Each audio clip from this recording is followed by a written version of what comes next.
York's classic rock. Q1043. 7:12, and it is always our pleasure to welcome Jim Breuer to Q104.3 in the morning. Yay! A very prominent fan of metal. We were just talking about how that new study published in Neuroscience News says metal is good for your mental health. But if you'll notice, the first three letters of metal are M-E-T. How about that? I see a That's pattern right. developing there, Jim Breuer. Do you? Yep. The men? It's mostly with the men? No. Or you Let talking me about say mental? let Go me ahead. say Let's that. say it again. It's Earl. Have some coffee. Let me say that Have again. a sip of the Just coffee. The first three letters of metal are M-E-T. That's right. See? M-E-T. And they're on a hot streak. You haven't had your coffee yet, have you? No, I No. haven't. Okay. I'm still looking at the mental health and the Mets. They're Listen. good for your mental health, Listen, too. right of now late. they're very good for the mental health. And as much as people say, oh, they're only playing bad teams, they've gained a lot of confidence. And, They're a half game out for the wild card now. well, not only that, the big teams they're playing, and they're playing real teams now. It's no joke now. This is going to define if they're going to make it. Real Met fans, I want you to listen.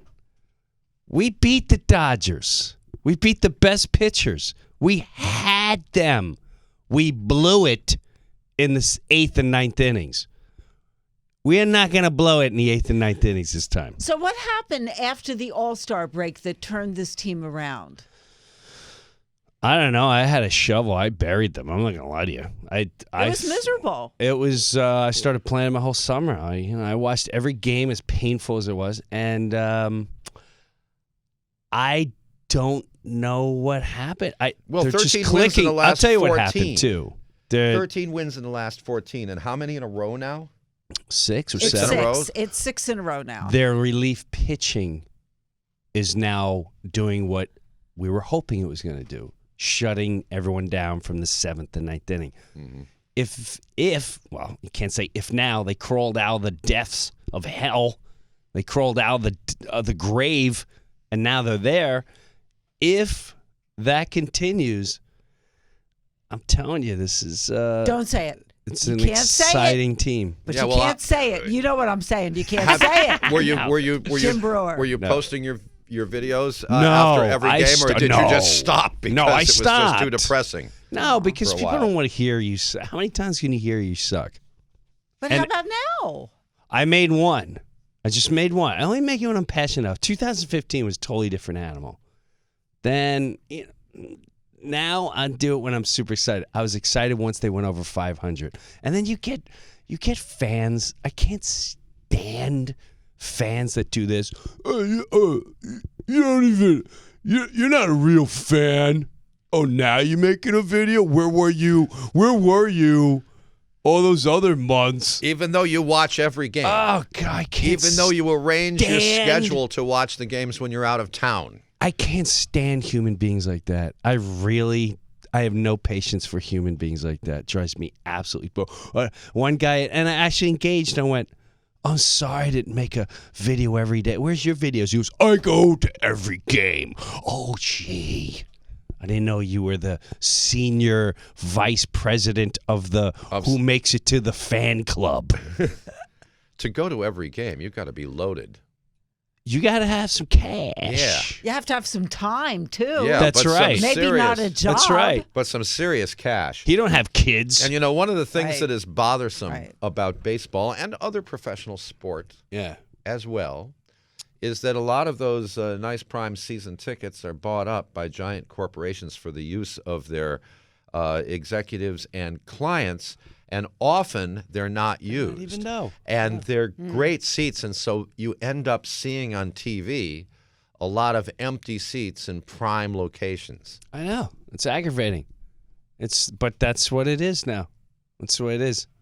And Jim, when did scalping become illegal? How did StubHub and all these organizations, I used to stay online to buy tickets, and then a couple people clearly are not going to go see an AC/DC concert show up right before they go on sale, and everyone's afraid of them, and they go to the front of the line. When did America go, you know what? We're just going to legalize it. We'll call it StubHub. And we'll call it this. And we'll call it that. When did that? I don't know how that works. I've never understood how it works.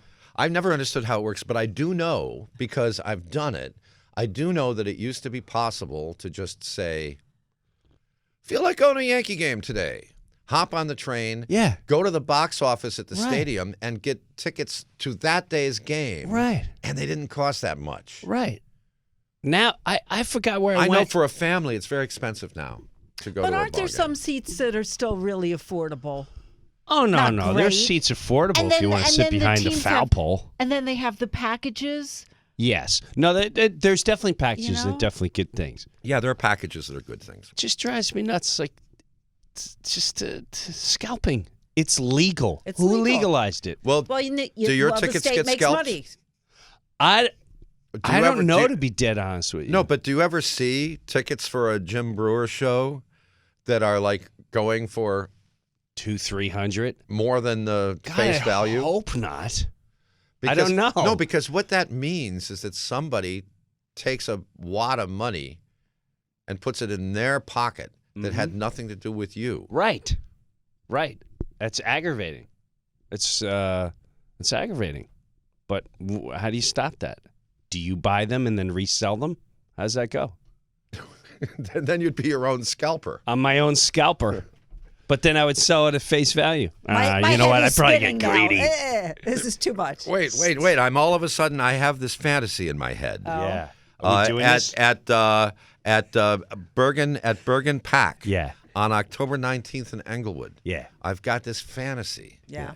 Of, it's already dark because it's the fall. Right. Okay. So it's pretty out. Yeah, leaves are changing. Dark. Leaves are changing. There's Christmas to the air. Yeah. And out there in front of the Bergen Performing Arts Center before the Jim Breuer show, there's Jim. That's me. Standing out in front. Who needs tickets? Yeah. Anybody need tickets? Anybody need tickets? Who needs tickets? And then you could charge whatever the market would bear. Right. But, of course, then there might be that crushing disappointment when it's 1 minute to showtime and you still have some tickets left because then the value goes down to almost nothing. Plummets. Now I got to sell my own ticket for $8. Right. It's pretty bad. And then the guy wants a selfie. I'm not buying unless I take a selfie. Jim Breuer is with us here at Q104.3. Speaking of pictures on Instagram, tell me about Willie Mays. Oh, my gosh. So I'm I was following the Mets around, and I was doing shows, called it a little tour. And when I was in San Francisco, I was supposed to do an interview with Billy Beane. And Billy Beane got somehow canceled. And I have to say, the Mets organization, I forgot what it was, but he goes, listen, are you good news, bad news? Bad news is Billy Beane couldn't do it. I went, He goes, but would you be up for Willie Mays? And I thought he was, yeah, sure, do Willie Mays. Because no, really, we got Willie Mays. So I had to meet him before, and I got to say, it was like meeting, he was 88, he's older, and I sat in the room with him, and his team was nervous, like, who's this Jim Breuer guy? Why does he look stoned all the time? What's going on? Like, what kind of questions is he going to ask him? And what really got Willie Mays going when I got to interview him, I knew his father played baseball. I think his father played baseball in the Negro League, and he was really good. He was a star. And I said, tell me about, do you think part of your life and who you are and grounded and comes from your family and your father? And he perked. He would talk a little wacky at times. Shouldn't say wacky, but like an 88-year-old. You go, hey, you know what time it is? Oh, I'll tell you this, in 1927. And he started telling stories of being a kid, and his father would bring him on the field at 14. He tried to convince me he hit a home run with those adults. I said, you're out of your mind. He went, yeah, I hit the damn scoreboard. Okay, well, he had no reason to lie to you. No, and then there was one moment that was really funny. I said, how did it feel being traded? He goes to the Mets, and they're in last place in 73 by August 30th, I think. And then they make it to the World Series. I go, what was that like? You leave, you're on a star team, and you go to the Mets and you're last place. And he goes, shoot, I ain't never been on no last place team. No, yes, you were. He goes, I was not. You watching videos? And he was convinced he never, ever was on a team that was in last. I was like, all right, just let him go. Well, you know, I mean, when it came to becoming a Met, at least he still wore that classic logo that he wore so proudly on his cap. The cap was a different color, but the logo interesting. was the same color. Well, the stories he had were absolutely amazing. He brought up a guy that came up with Jackie Robinson that never got any credit. And I'm sorry, I don't know the name, but he brought up another ball player. He goes, Jackie and this guy. He would talk about all the guys that helped him and were great to his family. What an icon in just humanity, not even baseball. Oh, to me, that would have been. I mean, I can put myself right into your shoes and imagine. I know you can. What a thrill that would be. And I would tell you this: the biggest compliment when it was over, he went. We talked for almost an hour. And I said, I don't want to waste any more time. He went, oh, shoot, come on, let's hang out. Okay, wow. Really? All right, Yeah, Jim, swear to God. Jim Breuer is with us. The Live and Let Laugh tour is coming up, and we'll do shameless plugs and stuff in just a little while. New York's classic rock. Q1043.